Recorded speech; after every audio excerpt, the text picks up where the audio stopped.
Hi guys, Jill here. Congrats on your new memes. Let me show you how easy it is to change the heel. Promise, it is easier than you might think and it will only take you a couple seconds. We are going from flat to high. Oh, by the way, I am using the Muse in black, but of course all our shoe styles work the same way. Fun fact, you will never run out of new shoes as all our heels are attachable to your memes. Crazy, right? Bend your leg and pull the lever until the shoe opens at the back.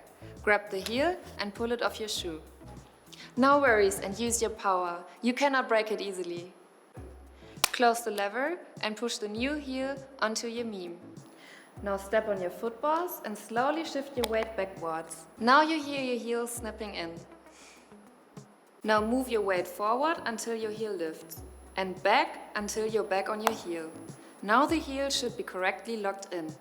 If you still see a gap, just repeat the process a few times. And bam! Here's your new shoe. Easier than you thought, isn't it?